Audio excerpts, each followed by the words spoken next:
Tim Priester with Tim O'Malley and John Brice here at the Media Hotel. We just finished up about 40 minutes with the two coaches here for the Orange Bowl, Marcus Freeman from Notre Dame, James Franklin from Penn State. This is Irish Illustrated's Instant Analysis, brought to you by the RVMH Hall of Fame in Elkhart, Indiana. Guys, a ton of talk about Notre Dame's independence. Part of that is because on December 8th, James Franklin felt it was necessary to declare that a team should be mandated to be a part of a conference and should not be part of the CFP if they aren't. I think that's a little ridiculous, and I think that led to a lot of talk today about Notre Dame's independence and James Franklin and Penn State's affiliation with the Big Ten.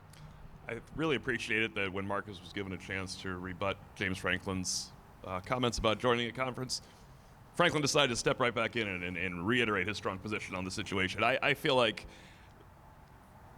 there is a fairness to it, and there's also a unique part of what makes college football great is that everything is not uniform. As Tom the intern mentioned, there is a product out there, if you want to find it, where absolutely everything is totally uniformed, and they play football at a really high level. Franklin then went to say, it's great that we have more teams in here and conferences from all over the country. Okay, well, they didn't play the same conference schedules that the SEC and the Big Ten did either. Part of college football's greatness and the joy to watch it is there is a variety. When there's not a variety, it becomes a different product.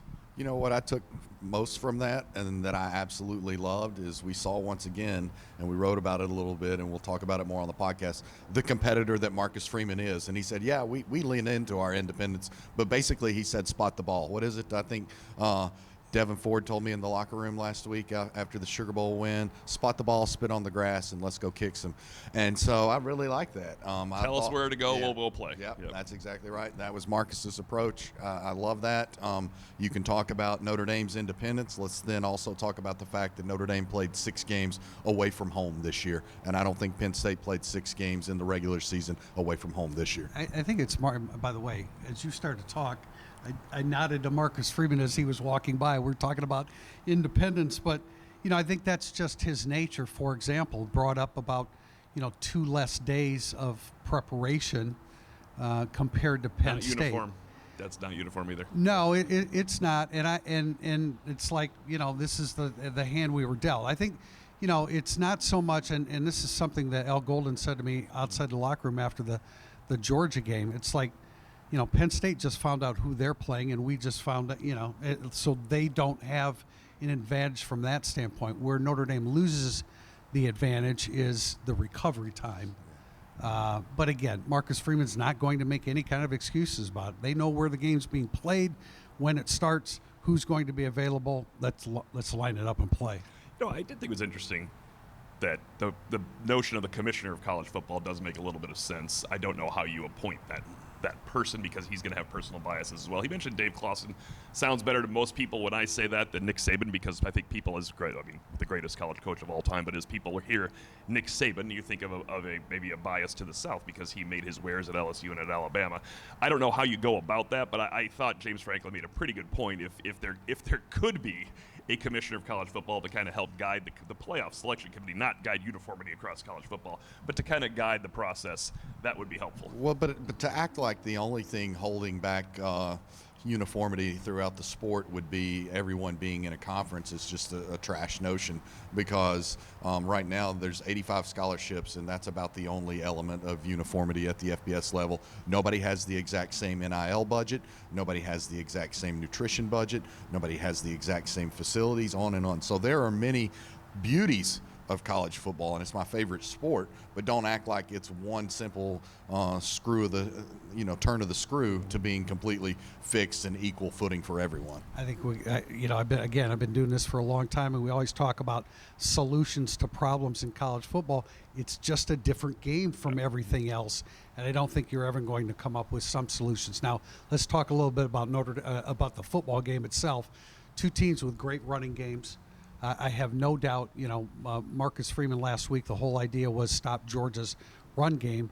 It's a little bit more difficult against Penn State because they have a much better offensive line than Georgia had, and the running backs are outstanding as well. But Marcus Freeman said if you can't stop the run, you won't have success, and so I have no doubt that is going to be Notre Dame's main focus, and really based upon what James Franklin said, theirs as well. These are two teams that are fairly similar, and that was something that James Franklin had said earlier in the week. Turnover margin, a variety of things that make these teams somewhat comparable, and it's going to come down to, or at least starting with, who can run the ball and who can or can't stop the run. And I mean, the question, of course, Jeremiah Love, his health. Marcus Freeman said he's going to be ready to play. Of course, he's going to give it a shot. There's no doubt Jeremiah Love's going to give it a shot. We're in uniformity, I think, or if you're looking for uniformity in college football, we have it right here saying that a healthy Jadarian Price and Aeneas Williams is better than a hobbled Jeremiah Love. The threat of Love obviously would be huge. As JB said prior, James Franklin didn't sound as certain Abdul Carter would be able to go. He's going to give it a try as well. He said he's lived in the recovery room and noted that he gets as much. I thought this was actually a funny moment. He said, I get as much from cryptic social media posts as I do from our trainer on his star players status for the game.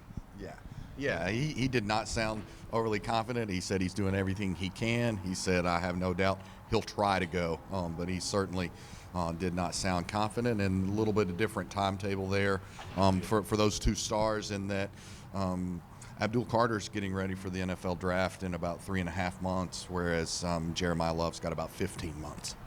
There were some questions about, Coach Franklin's a little bit older with a little bit more experience than Marcus Freeman, and Marcus Freeman was asked about, I guess both coaches were, about the head coaching experience that they have on their staff, both defensive coordinators, Tom Allen and Al Golden. And Marcus Freeman talked about when he was forming a staff, and again, Jack Swarbrick.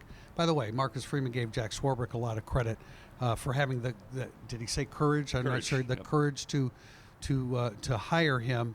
But anyway, the head coaching experience that Golden and Tom Allen have.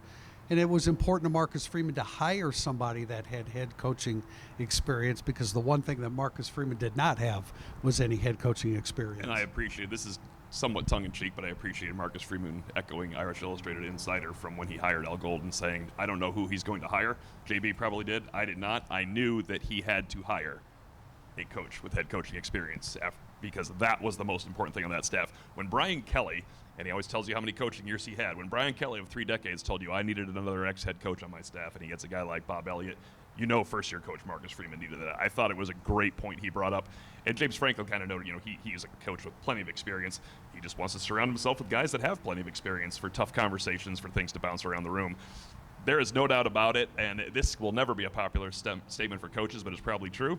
Franklin said, when you go from head coach to coordinator, it helps you become a head coach again, because you learn a lot more than you didn't know the first time. That's a good question. And the great thing about Marcus Freeman hiring Al Golden is not only did he have head coaching experience, but as we've come to find out, and frankly, I just anticipated this with Golden, he's an excellent fit for Notre Dame, and I think that if you read the story that I put together based upon the interview with Al Golden after the Georgia game on Irish Illustrated, you're well aware of the fact that Al Golden's a great fit for Notre Dame.